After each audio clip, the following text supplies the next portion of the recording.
What we'll do is we'll just, as you know, we are going to read chapter 7 from the Fusus Al-Hikam, Bezels of wisdom, the wisdom of sublimity in the word of Ishmael alayhi salam. And as you all know, Hazrat Ismail alayhi salam, he was the first son of Hazrat Ibrahim alayhi salam. And in Quran, I did search in that name. We got 22 verses mentioned that name, and also in Bible I searched, it's around 32 times it has been mentioned. So, but of course Ibn Arabi talks about different angle, and from the word of Ismail, the type of things we know about Ismail was famous because he was offered to Allah by Ibrahim alayhi salam and proven his khulusiyat to Allah subhanahu wa ta'ala. And of course Allah said Allah is pleased with Ismail. So Ibn Arabi talks about few verses on Ismail and the angle he wanted to seek the sublimity, the Aziz, the Allah's name um, of the word of Ismail and about Ismail. With that note, I will start. Bismillahir Rahmanir Rahim. Alhamdulillah lillahi allazi awjadal ashya an Adam wa Adami. All praises belong to Allah who brought into being everything from nothingness and its void.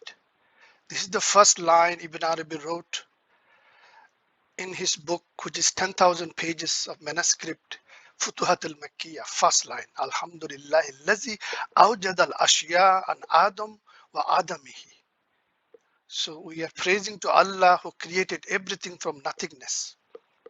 So I will not actually discuss the full chapter. I'll just discuss few paragraphs only because it's too vast to understand such a condensed writing of Ibn Arabi. So I'll focus on first 3 or 4 paragraphs. And Ibn Arabi talk mostly about Lord, the Rabb, God, Allah, and Lordship, Rububiyyah, and divinity, Uluhiyyah. Those are the terminology he used and he is talking about. And first line of that article, he said, know that which is termed God is one through essence, all through the names. Know that the which is termed God is one through the essence. So one is through the essence, all is through the names. Each created being is related to God only as being its particular Lord.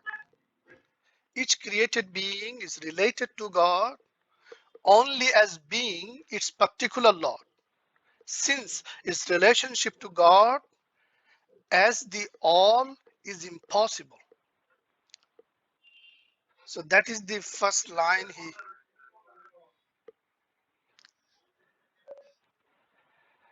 So this is the first line, and I just wanted to refer to um,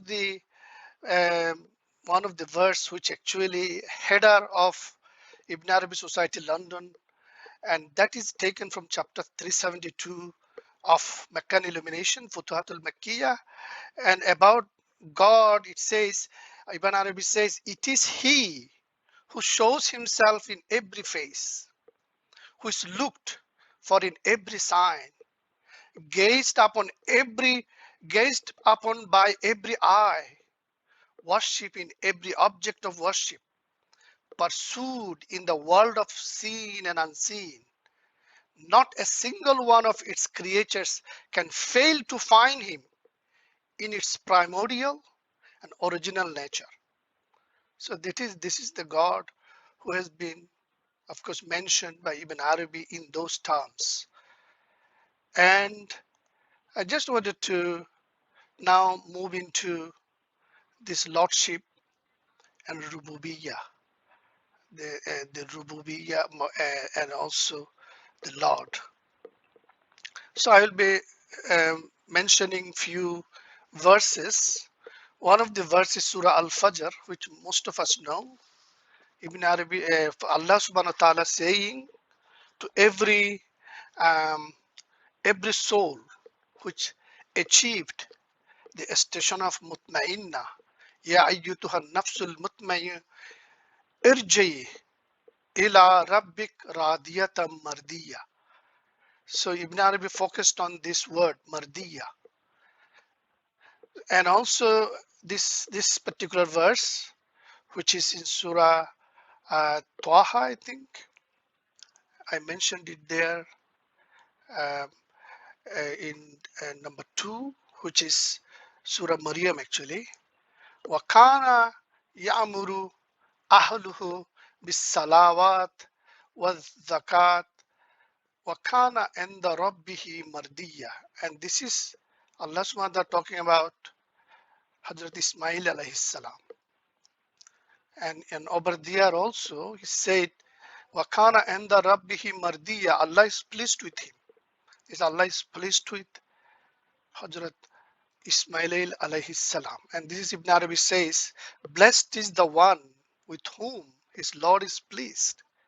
Indeed, there is none but is pleasing in the sight of his Lord, since it is by him that the Lord maintains his lordship, so that he is pleasing in the sight of his Lord and is blessed.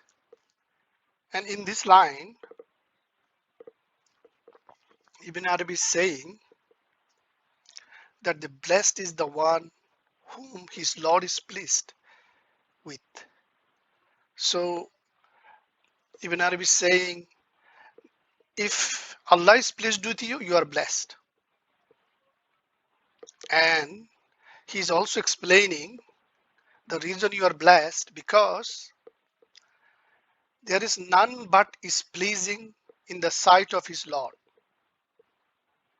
Because Allah is pleasing, and there is actually no one in his creation who is not pleased with. That the Allah maintains his lordship because Allah is pleased with every creation, because through his creation Allah is revealing his rububiyyah, his lordship. So as a result, Allah is pleased with everybody, everything, everybody. And Ibn Arabi is mentioning another verse later, but Ibn Arabi quoted Sahal Tustari. He was one of the famous Sufis before Ibn Arabi, and he's saying that about Rububiyyah, the Lordship. Lordship is a mystery.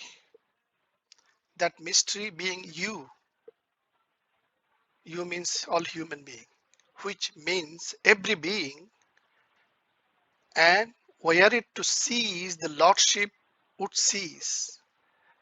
So Ibn Arabi is mentioning about this, were it to cease. This particular phrase or situation of the conditional clause, that were it to cease, this means this lordship, this marboob, we are not Lord, we are marboob, because without us God cannot express his lordship. As a result, he's saying that were it to cease our servitude, marboob is the servitude. If the servant is not there, lordship cannot continue.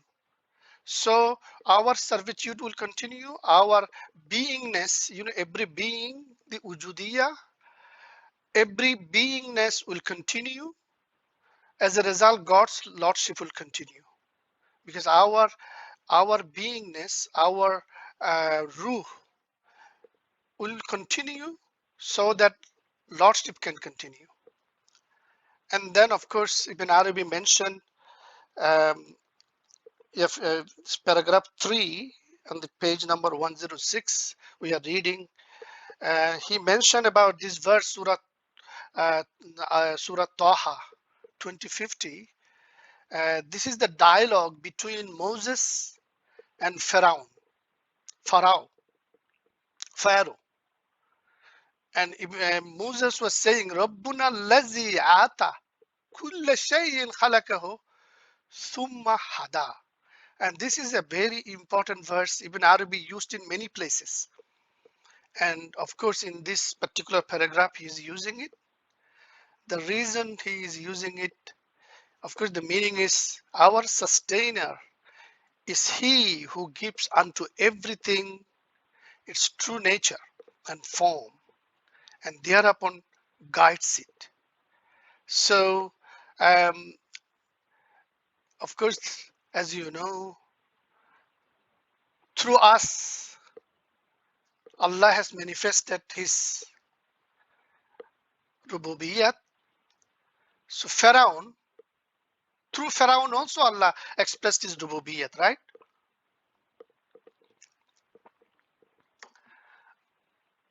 But Allah is telling Pharaoh through Moses that everything, not only Pharaoh who declared, Ana Rabbukumul Ala, I am the Supreme Lord, to him, to his conscience, Allah is saying through Moses that Allah gave not only him everything. Kullu shayin khalqahu thumma hada. So, and Ibn Arabi, of course, I'll come back to this pleasing, this verse, the reference he was used. But I was pondering on this verse. Actually, this afternoon or before coming here, I was in the shower and I was using soap to clean myself. And I was thinking about everything Allah gave, khalqahu, his, the nature, the characteristic Allah gave to everything, what is needed for it to succeed. And then it has been given guidance. So I was thinking, what was the guidance given to this soap I am using? And I have been given guidance to use it for my cleansing of my body, right? I was just thinking about these two object, what this verse applies to and what is the teaching for me in there, because I know that I'm going to quote this verse. I was just asking my own conscience to tell me what is the hidden meaning and what is the value of this. So what the teaching I found to share with you is that I have been told, I have been given the guidance that to cleanse your body, all the dirts which has been accumulated outside your body, use this material which has that power to eliminate. Same thing with everything. I'm sitting on my chair, I have been taught about it. And as you know, Allah subhanahu wa ta'ala, by the example of crow, taught Adam's son. When Adam's bad son killed the Adam's good son, Habil was killed by Kabil, or Kabil was killed by Habil. I am not sure which name. The Abel killed the good son of Adam, and he didn't know what to do with the dead body. And then he saw a crow came, and crow is digging the earth and putting the dead another crow into the earth. And then he got the message. That's how he taught him. So this is what it is. Allah ata kulla shayin khalqahu. Everything has its character and the nature which is required for it to succeed, and God guides that thing, not me. God, the same way, God has given me everything I need to succeed. And one of the verse I'll quote later, what is given in us? Given is us is the fitratullah, the divine nature. Every human being has been given the divine nature. Fitratullah allati fatara nasa alayha. God has instilled his divine nature in every human being. So we have been given divine nature. Now, how we use divine nature to succeed, to reach Allah, that is the guidance He will keep us giving every day and night. And that is why you are here today. I am here today. We are going to be guided by God to fulfill our divine nature so that we succeed.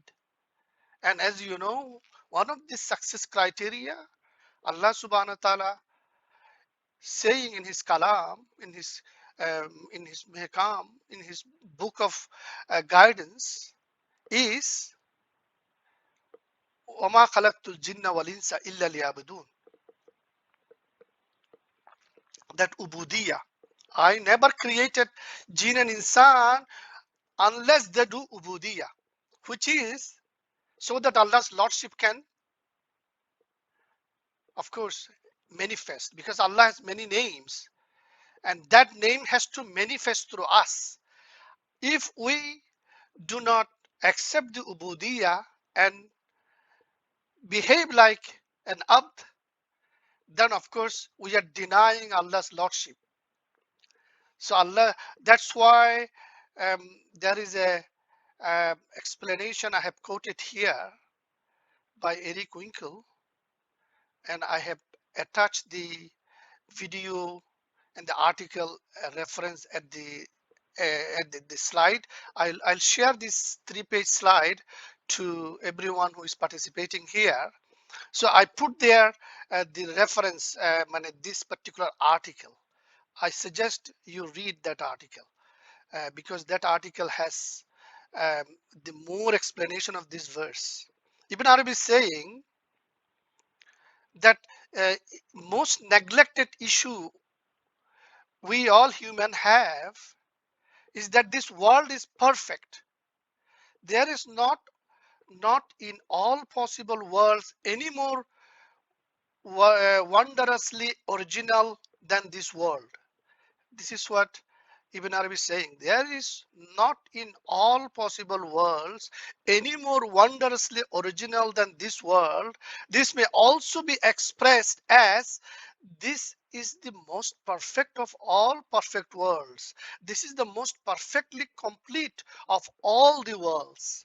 This is, of course, paraphrasing Eric Winkle, and he's saying, now this is a hard one to swallow. This is Eric Winkle saying, as I read this statement, I think not so fast. I have got some questions. If what you say is true, you are going to have to convince me that it is a perfect world. So, and if you have similar misgivings like me, well, it turns out that we are in good company. What Eric Winkle is saying, because we cannot swallow this particular message that this is a perfect world. One is the most neglected issue, Ibn Arabi says, and that neglected issue is Allah has given everything its character trait, and Allah guides it to be successful. And now the meaning of it is, he explains that why war is happening, why I am getting sickness, because war is Allah's majesty. Uh, why Shaitan is doing his Shaitani, why America want to swallow, and he write a rule, say that this is the world order. Just like Pharaoh say, Ana Rabbukumul A'la, and whoever want to lead this world say that I am the supreme power in this world. My rule is the world rule. My order is the world order. If you don't worry, don't agree with me, we are going to put a gun in front of your house. And that's what they wanted to do, and that's why um, what Putin didn't like, and Putin said, okay, if you are putting a gun, I'm going to attack you. And of course, God has disclosed um, this hidden power of everything, and one of the hidden power is this atom bomb. He released this knowledge to this generation, so each one is showing the threat of each one, atom bomb, and no one is at the moment fighting, but one day that will happen. And as you know, because you and me, the brothers in Kashmir, are able to talk with each other, our grandfather couldn't think of it. Do you know how we are talking to each other? Just the sand particle. And sand particle is had silicon, and silicon has a particular light where you can pass through. So this silicon, that sand particle, which is the dust particle where we are made of, and that dust particle making is possible for you and me to talk to each other, see each other, which is impossible in my grandfather's days. So this is the mystery God is revealing. That is the mystery of this verse, and that's how I see um, it. And God's name has to manifest. That's why all the bad thing you can see.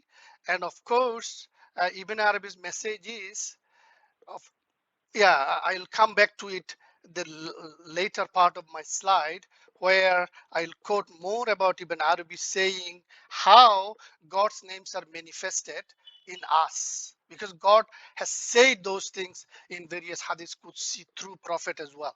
So anyway, perfect world, this is the perfect world, and all the imperfection you see is not imperfection, it's an opportunity for God's other names to manifest. And now I'll come back to this mardiya. um, One who is pleasing is loved, so that all the loved one does is also loved.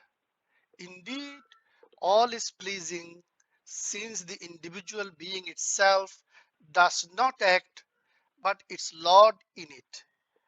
He bestows on all he has created and then guides. This is the meaning of another translation of this verse. He bestows on all he has created and then guides, making clear that in it is he who bestows on all he has created. It's actually W. Yeah.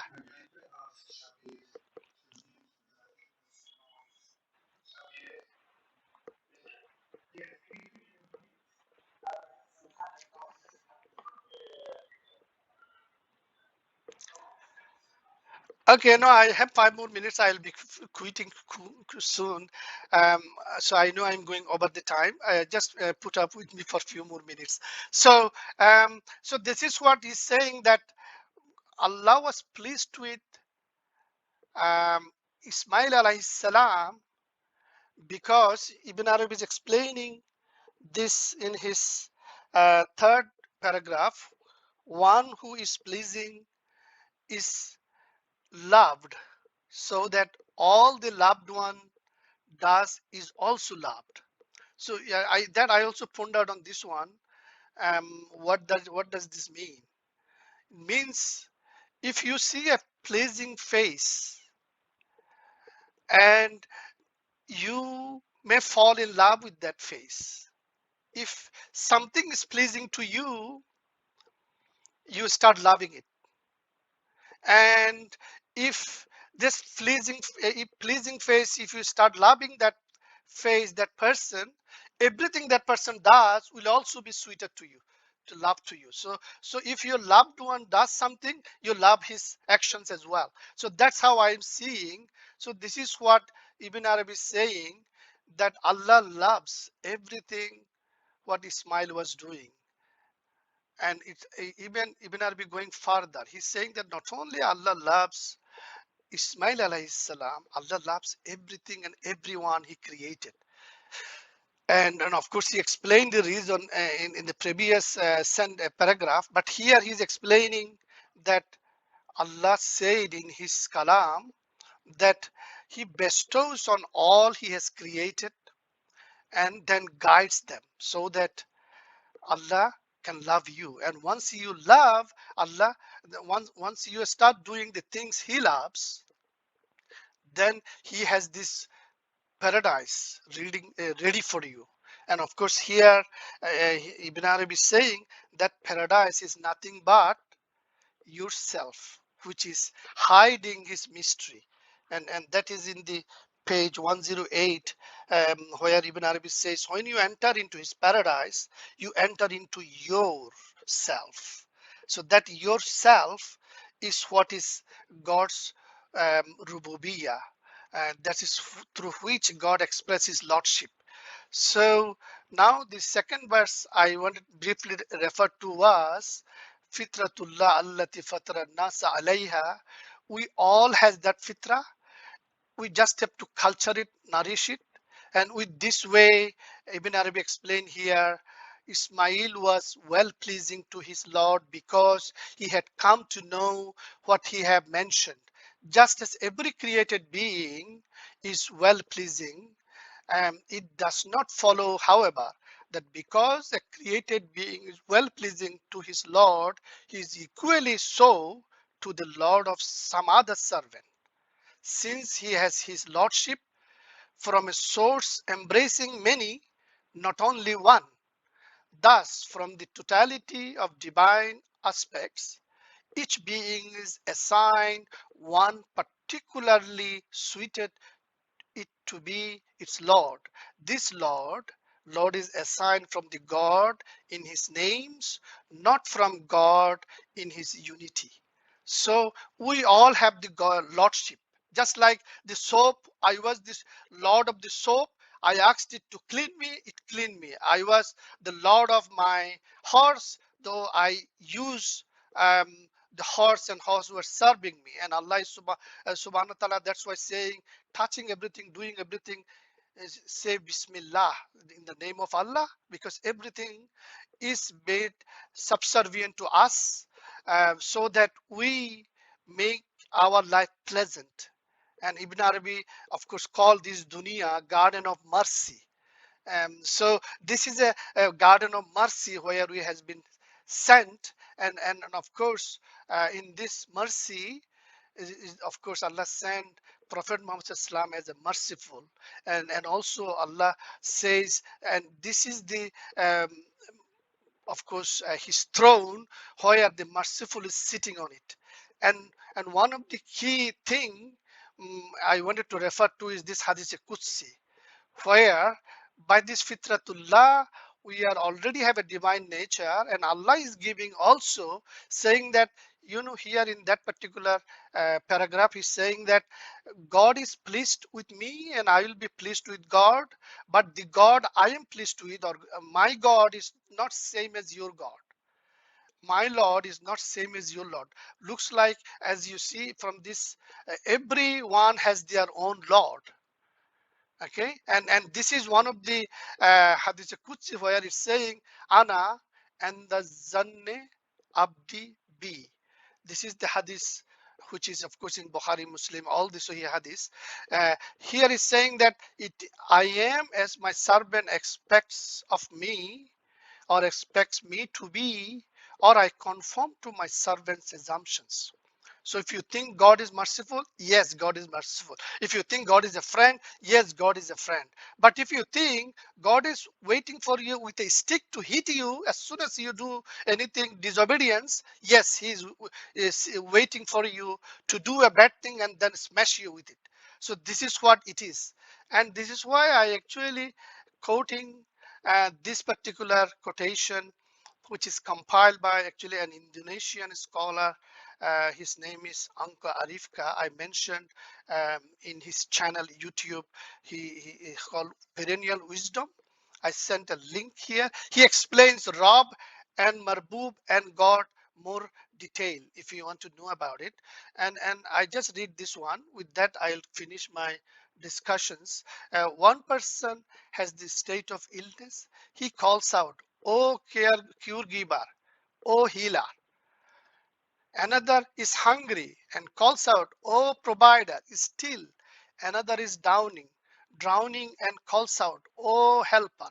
Hence, the relationship are diverse because of the diversity of the states. This is indicated by God's words. Every day he is upon task. Kulla yawmin huwa fi shan. So, which of you Lord's boons do you to deny? فَبِأَيِّ آلَاءِ رَبِّكُمَا تُكَذِّبَانِ. Two here is insan and jinn. the invisible being who is with us, uh, we, yeah, jinn and insan, they are in this planet. And we shall have laser for you both, O weighty ones. In Quran Sharif, he's saying that we will be given, we will be given that laser.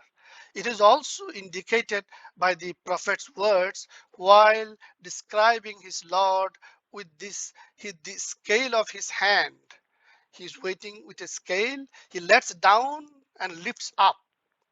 And because of the state of the scales, God is called uplifter, downletter.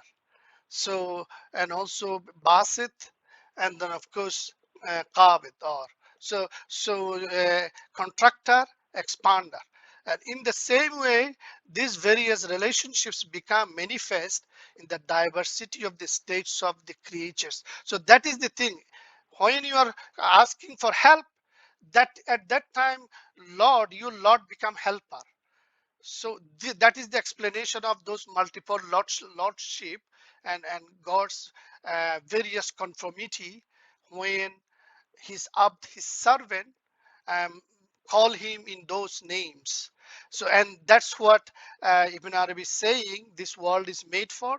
This world is not made for us. It's made for God and God Himself to manifest Himself, His glory. Subhanallah al-Azim.